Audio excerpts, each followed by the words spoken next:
Is the president motivated by race? You know, honestly, I think that's a real question for President Trump. The fact that I'm the only black governor in this country and the fact that he seems to have a real issue with me, I think that's an issue he's got to take up. He also has spent the past year making a direct assault on scholarships for HBCUs. That the past year we have seen the greatest assault on unemployment for black women. It's a question not just for the president, but frankly, I think it's also a question for white America, if they are looking at his actions. And I think that's something that people need to wrestle with.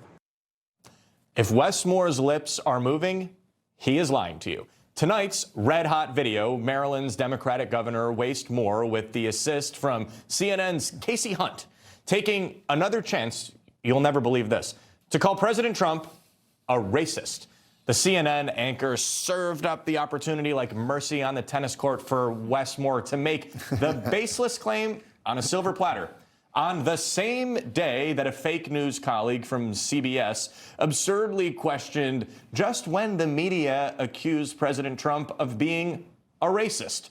And Wes Moore's comments came just 5 minutes after the president wrapped up a celebration of Black History Month at the White House, an event that CNN did not show live, by the way.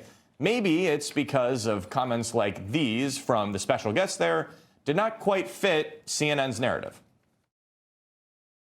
I love him. I don't want to hear nothing you got to say about that racist stuff. And don't be looking at me on the news hating on me because I'm standing up for somebody that deserves to be standing up for.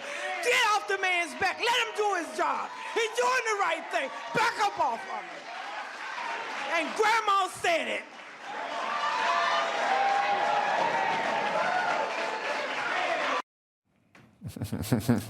Mercy, I know you told us a little bit about this event yesterday, but we didn't cover this woman's incredible remarks there. What else did CNN not show with their viewers? That's Florida. There are 5 viewers. Cook, she lives in Washington, D.C. She lost her grandson to violence.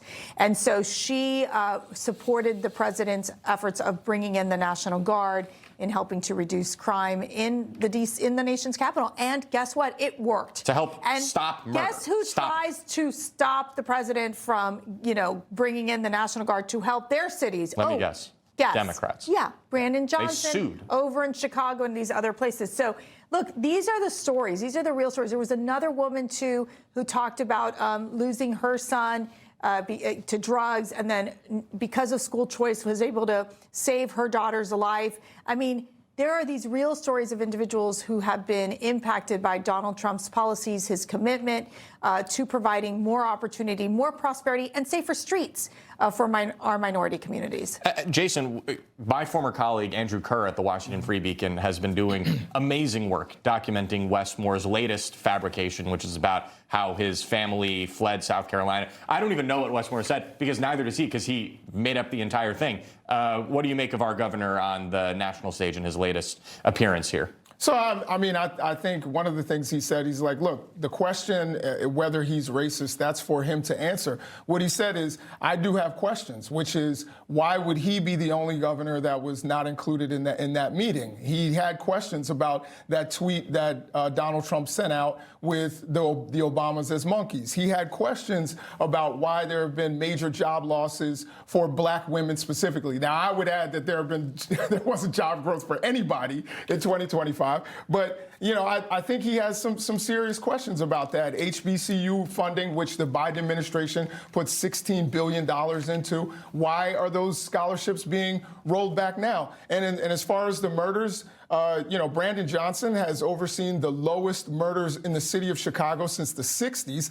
And if you want to talk about the state of Maryland and our largest city, Baltimore, the lowest murders since before I was alive. This woman, though, who you were talking about, Mercy, she was in D.C., which literally saw no murder for months. And then the first murder was like a domestic tragedy, but it was like the crime in D.C. stopped. Every time I see National Guard, I think of them. And Jason, you're talking about the governor's meeting.